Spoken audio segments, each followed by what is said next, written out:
Hey, what is going on everyone? Welcome back to another Clash Royale video. And in today's video, we're going to be taking our last look at the 20 wins challenge. I can't remember if I said it was my last look in the last video, but when I was going through my phone, I noticed that I had some replays that I didn't get to cover yet. So here we go. We're going to be covering that today, and I do have some gameplay from my level 8 account. I know a few of you out there have been interested in seeing what I've been doing with it, and I do have some gameplay in the challenge with it here. So I did manage to get to 5 wins in the challenge with it. It's kind of alright considering the fact that most of my cards aren't even Tony standard yet, with the exception of just a few of them. So yeah, it's amazing I managed to get 5 wins at all with a level 8 account. So we are fighting Aleem here, and Aleem is opting to use his goblin barrel on the tower there. And this, my friends, is going to be a very big mistake for him because he left our elixir collector untouched, so we do get some elixir back in return.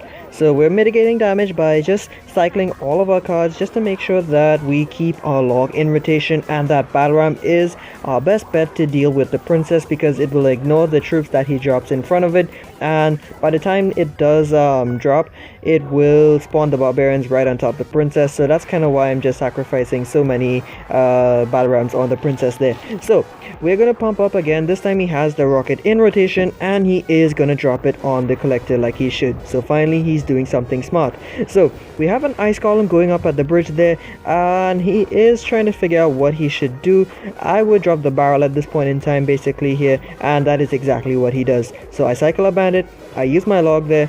The bandit dashes away from the tower, and he has no rocket in rotation to even try to rocket down the bandit there. The goblin gang does keep my bandit in check, and she dies. So I'm just gonna cycle bats, use my ice column there to tank, and he arrows the bats once more. So he's making negative trades right now, and I'm just gonna keep cycling and building back up my pumps. So we put down this pump here in the middle now, and for some reason he's just deciding to go berserk on offense right now. He's just spamming his goblin barrels, and he is not even remembering to address the pump. So that's good for us right now. We get the elixir advantage that we needed the entire time. He's arrowing the bats once more again. Like I said, it is a negative trade, so quite unfortunate that the princess there did splash the collector, but oh well. We log his barrel once more, and now we have 2 collectors up on the board now. This is really bad for him, and I don't know why he isn't addressing those pumps. He's just going all out on offense there, and he's just letting me get so much elixir in return now. It is just crazy. I don't know what was going through his mind, but he's just spamming, and all I know is I have the elixir advantage, so I can afford to dish out any of my cheap cards to get back to my log. So it's looking pretty good for us here, folks, and at this point in time I decided, you know what, let's just see what we can do. I drop a battle ram on the left lane the same time he drops a inferno tower on the right lane. Quite unfortunate for him, but very good for us. We get back some of the damage we needed to catch back up in the game, and he is gonna drop that goblin barrel, but it's kind of wasted, and now he's gonna rocket down our tower, but we dropped the 3 muskies just at the same time, and what's more is he missed the collector. Why would you not hit the collector? So this is green lights for me here, folks. His princess is out of rotation, his goblin barrel is out of rotation, and now we just go ham at the bridge there with the musketeers, the battle ram, the bandit. Everything connects to the tower there, and we're gonna just keep spamming things, and that last musketeer takes the win for us. So that's gonna be a good game, well played, and better luck next time. So now, folks, we're gonna be moving on to match number 2. Alrighty guys, so we are back with match number 2, and we are fighting, well, J.BZ. Let's call him J for now because I really can't say that name very fast. So J is going to be playing the deck that OJ played himself and got to 20 wins. So he has the ice column, he has bandit, inferno dragon. It's really powerful. For a very cheap deck, it is very concerning to play against, and in the right hands it can perform very well, especially with the mine and stuff. He can perform very nasty split pushes in the blink of an eye because the deck is so darn cheap. So I'm gonna have a tough time here because he can just keep punishing me every other second basically here. I have to use my bats there, and they don't get to kill the bandit. He dashes well, she dashes to the tower there, and he zaps my bats away. So I'm not looking too good right now, and I need to get an elixir advantage. So he looks to be performing on the right tower there while targeting that. So I pump up on the left side there, because if I pump up in the middle once more, I'm going to be giving him poison value. So I pump up on the left, so he has to choose to use the poison without the miner. So now we're just going to reset here now and see what he can do. So I'm feeling out his deck, and he did use his poison spell there, so that's his biggest direct damage. I know that for a fact. The only spell that he has would be the zap, and then he just has swarm troops like the bats, the goblins, and then he has the ice golem to tank. So I know that it is quite alright if I had to push with the 3 muskies, but man, this guy does a good job at shutting me down. I do, however, get my bandit to dash to the tower there, but I was kind of late on the log, so I didn't bother supporting the bandit with that log there to get rid of them. So I kind of hesitated a little bit, but I decided, you know what, it's probably still worth to log the goblins there and get the tower damage. So we are back in the game there, and we did take a significant amount of damage. Well, HP, sorry, correct me there. Well, I'm correcting myself. Anyways, we took that tower down on the right side pretty darn low, so things are looking pretty good for us. So I split my muskies here now in the middle. He poisons one of them. I drop my bandit for the miner, and that bandit of his is kind of concerning right now. It is going to dash, but we did drop the ice spirit just in the right place there so that it distracts the bandit without letting her dash. So now we're just going to spam our battle ram behind the ice column there. It is a formidable push right now because he just has bats in rotation there, so they would have died out very easily there. And our battle ram does connect to the tower there on the king, so now he needs to take this tower very badly. So I'm just going to pump up in the meantime, because I know he's going to go hard at that right tower there. So I'm sort of willing to let it go, but not quite at the same time. I want him to work for it. So we're going to block the bandit with the ice column there, and that poison zap combo there with the miner is enough, but he had to use his direct damage again. So we have 2 musketeers on the board, and we're going to push with the battle ram, dropping it in the middle of his side there, and I'm pre-logged there, and it does work out in my favor. We get rid of the goblins there. 2 muskies alive. We're going to drop the ice column there to tank for the remaining muskies there, and now it is time to kind of spam basically here, because he is in a bit of a pickle now. He is playing into my hands, and I am not going to let him take advantage of me. He drops his bandit on defense. My bandit dashes to his tower there, and we do get a lot of damage done there. The ice column on his part though was pretty good. It did mitigate a lot of the damage that could have been dealt there. So now he's getting ready to push once more with the miner and goblins and stuff there.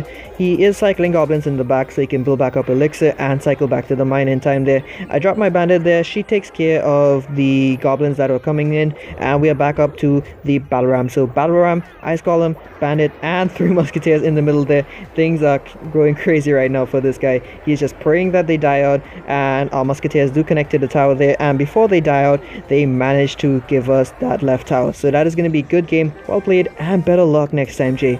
So now folks, that is our second match for 3 muskies, and now we're going to be moving on to match number 3.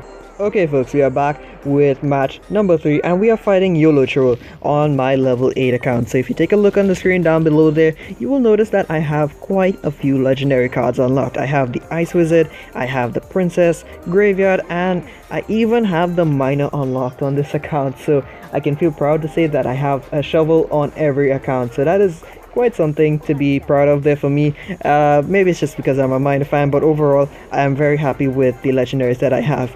So you'll notice that this deck is kind of whack right now. It is not so straightforward. In fact, I don't even think I'd recommend it for anyone. It is just a troll deck that I made with my cards. Look at this lucky arrows. We managed to clip his minion horde, just excluding that 1 minion there, and his skeleton army, sorry, there as soon as it spawns. So that was very valuable arrows. This guy is kind of not taking me seriously right now, so I'm thinking to myself, if he's not going to play seriously, to hell with it. I am going to be very aggressive. I'm going to be serious and try to outplay him as best as I can. Oh my gosh, I'm slowing my speed so much. Forgive me, guys. Anyways, his card levels are pretty decently leveled up, I guess, there, but he drops a level 4 wizard. So level 4 wizard, not much of a threat for me. I drop my miner on it there just to take care of it because I know that a miner can kill up to a level 7 wizard in 1v1. However, with the tower's assistance, a level 7 wizard will survive. So that's just something that you can take note of there if you have a miner and you like to kill your enemy support troops with it. He does use an Inferno Tower there on my princess, not sure why. I arrow his skeleton army, well, most of it anyways, and the graveyard and knight managed to take his king tower down, so we're looking pretty good right now. Things are looking really up for us, and he has not touched our towers that much yet, so we have the tower advantages and we are just waiting for him to just make the next move basically here while we recoup our elixir. So he starts up a balloon up on the left lane there, and he's gonna drop double wizards. So I'm kind of concerned at the same time here with the left side and pushing on the right side, but I decided, you know what, let's focus on defense. He gets good log value there with the princess being clipped with the tower there, but we managed to shut down his push. So now I think it's about time that we go for another graveyard. So graveyard on the king tower there, and we are bombarding him right now with all of these skeletons here. His skeleton army does kill my ice wizard, but we take down that king tower pretty darn low. If it wasn't for that wizard, maybe we would have gotten a lot more damage done there, and the skeletons that helped out in the back kind of mitigated the damage, but he is very low on HP. We see his giant skeleton for the first time, and while we are busy with that on the right lane, he drops a balloon on the left. So at this point in time, I'm like, you know what, screw it, we're gonna try to go for the 3 crown, and his electro wizard is very annoying for me right now. I'm trying to cycle back to my arrows. He logs the princess just as she spawns to get the shot there. That's gonna be good game well played, and better luck next time. But it was quite unfortunate that the princess couldn't get that last shot there. But anyways, we are going to be moving on to our next match. And we are fighting someone whose name I can't really say. So as usual, we will call him Steve. Steve is going to be fighting us with a P.E.K.K.A. deck here right now. And I am running my level 8 account. So I just drop a miner there to see how he reacts. And he drops a full-blown P.E.K.K.A. right there. So he could have just dropped the bats there, and if I didn't have Zap or something like that with me, he could have really made a positive trade. I mean, I do have arrows, but you know what I'm saying there. So instead of just being conservative, he's going right off at the bat here with all of his troops. He's being very aggressive. He sends an E-Wiz, bats. I arrow the bats down, and the knight takes care of the E-Wiz, and then I drop a goblin gang, which should take care of the P.E.K.K.A. there, and we neutralize that push. So I was tempted to use the miner here, but something just told me not to push right there and then with the miner, because I felt like he would punish me somehow, and that is exactly what he's gonna do. By the time I do decide to drop the miner, he drops a hog rider behind that ice column, and look at this, I don't have my goblin gang in rotation there, so this is gonna be very troublesome for us here. Excuse the lag there, folks. As usual, my device kinda sucky, so can't really do anything about that. And I drop a knight there and ice wizard on the fence. That's the best that I could have really done there. I didn't have my goblin gang, and I wasn't sure if I should use my baby dragon yet. So we're gonna do that there, clean up his E-Wiz and hog and stuff. And if you notice there, I was considering to use the graveyard, but I just had a strong feeling that if I did, I would basically lose the game. Remember, I am a level 8 in this fight here, so any little mistake that I make can cost me dearly. So what I'm about to do here now is send my miner there just for some chip to cycle while I get back to my goblin gang there. And again, the goblin gang is going to be very handy in helping me take out that P.E.K.K.A. there. The goblin gang distracts it just long enough for the baby dragon to splash onto all of the troops there, and baby dragon MVP along with the knight there, we did a lot of work. So right now I'm just getting a feel of his deck right now, and we get one splash on the tower there from the baby dragon, so not bad overall. I drop my ice wizard in the back, princess on the opposite lane just to keep things separated there, so he can't really deal with everything at once. And at this point in time, he lightnings down my ice wizard there and the tower, I believe. So my baby dragon is still kicking and going very strong. So seeing that I have all of these cards up in hand, I decide to finally reveal it. We bring out the graveyard. I arrow without hesitation there. It is gonna do a lot of work for us here and take out that right tower. Actually no, the right tower just survives barely, and the baby dragon dies off before getting a shot. So now I'm gonna just deal with that hog there. He is going to log our goblin gang away, but we did get rid of the majority of that hog rider's health. I know that he has lightning and stuff, so it is time that I just finish off that tower there with the miner for the win, and with just a sliver of HP left basically there, that is gonna be a good game. Well played. And what the heck is that miner? He's just fidgeting around there. I don't know what to describe that miner as, but my god, he was just looking so trippy. Anyways folks, we're gonna be moving on to our next match here, and we're gonna be playing a hog bait player. So this guy right here, he's playing Hog Rider, Inferno Tower, Goblin Barrel, Skeleton Army. It's a pretty decent deck overall, and it needs very specific counters. So with the Goblin Barrel, the Hog, and all that stuff there, you really need to be on your toes. So you can't afford to make much mistakes, because if you do, you're gonna be in a world of pain.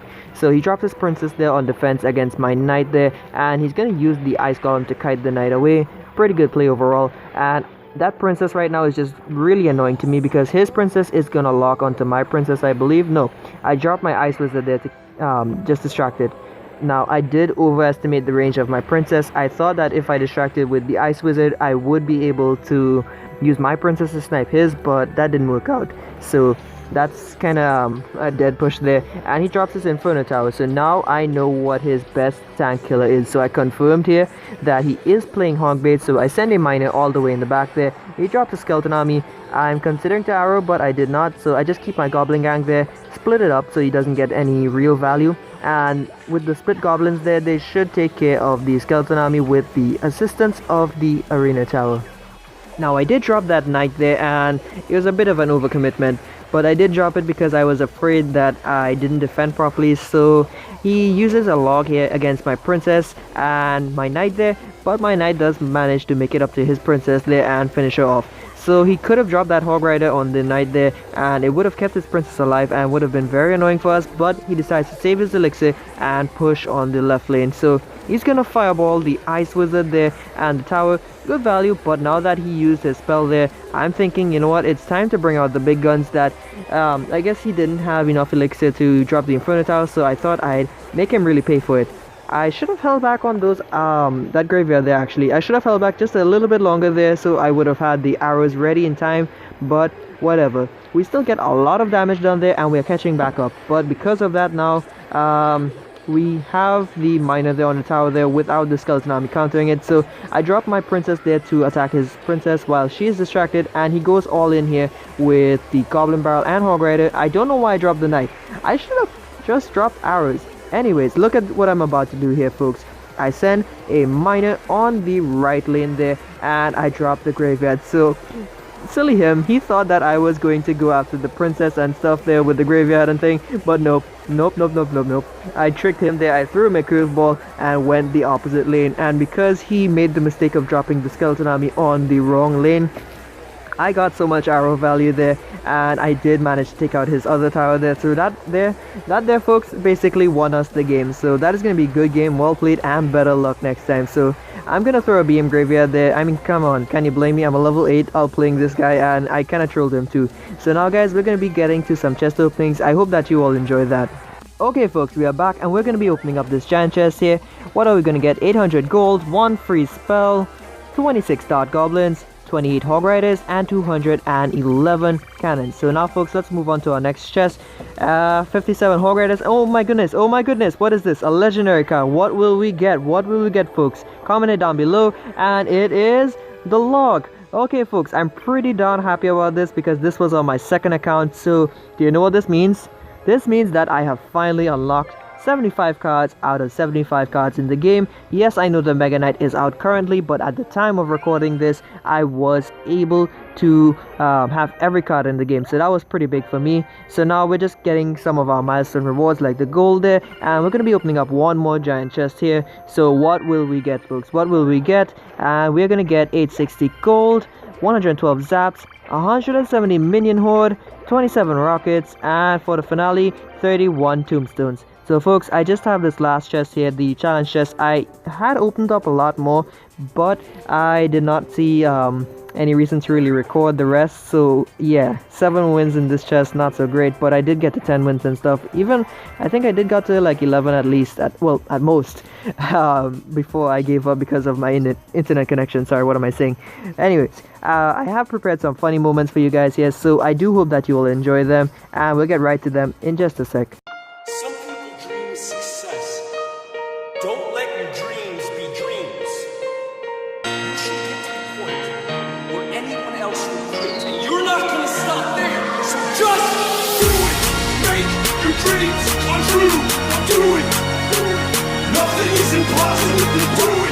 No, no, no, no.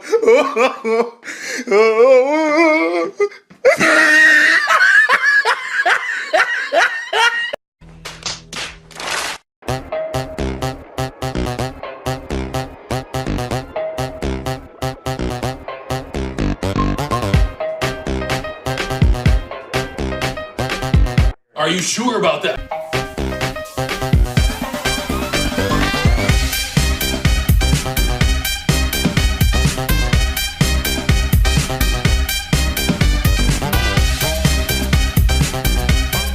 You're an idiot.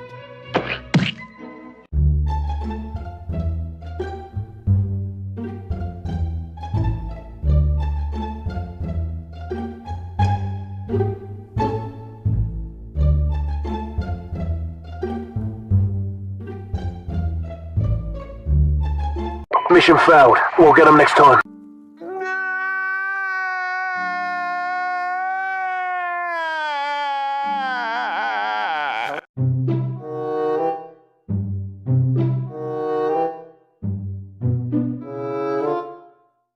Surprise, motherfucker.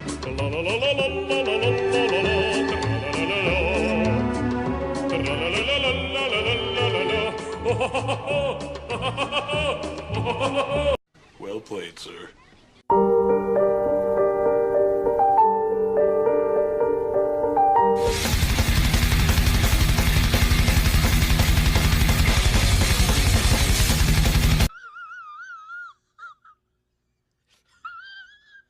Okay folks, that is gonna be it for today's video. I hope that you all enjoyed what you saw, and remember, I can't always put in the funny moments in every single video, but I will try to throw in 1 or 2 funny moments when I have the chance. Now with that being said, if you have something that is extremely funny, extremely weird, or something that's just like a big glitch in the game and you have footage of it, feel free to submit your clip to me. I will leave instructions how to do so in the description down below. Now I can't sponsor any rewards, guys, so please don't look out for that. I'm not a rich guy, I'm just like any of you. So back to some better news. So recently I did hit 10,000 lifetime views. So I almost said 10,000 subscribers. If I did hit that amount of subscribers, I would definitely try to do a face reveal for you guys. But let's get back to the point. So YouTube is now allowing me to put ads on my videos, and through these ads I will be able to generate some revenue from most of my popular videos and stuff. But there will be 1 or 2 exceptions, like videos like the Night Witch Challenge number 2, which happens to be my most viewed video, and ironically I can't make a cent off of it because I screwed up the editing in the funny moments, and it kind of got me a small copyright strike on it there, so I can't make any profits out of it. But the video will remain up for you all to just enjoy. So with that being said there, guys, I would appreciate it if you all would just leave the ads and stuff to run, because it will just help me generate some revenue, and if I'm able to get $100, I will be able to redeem said money, and when I redeem this money, I will be investing back into my channel here. And believe it or not folks, this whole time I've been bringing to you these quality videos, I've actually been working without any equipment. Now the whole time I've just been using my phone and my laptop, but both of which they just have minimal storage space left right now, and they're just extremely laggy. Now it might sound like I'm exaggerating, but these devices are kind of trippy and they're kind of buggy as well. So yeah, it just hasn't been easy. So if you just borrowed one of these devices from me in real life, you would kind of see exactly what I'm talking about. So with that aside there, I would just really like to invest back in some actual equipment like a microphone and stuff. It would just raise the quality of the videos in my opinion, and just make things better for you all to just enjoy viewing. So anyways, I'd like to say a special shout out to my friend Ms. the Miner from 3.1 Warriors. I'll leave their clan tag in the description down below, as well as the clan tags for my other clans and stuff. If you want to join up any of these clans and just have some fun with me and maybe some other friends that you can make. So as always guys, remember, if you keep on digging, you'll eventually strike gold, but even then, keep on digging deeper. You'll eventually come across something even more worth your while. So once again everyone, thanks for stopping by, and I hope to see you all in the next one. Peace out guys.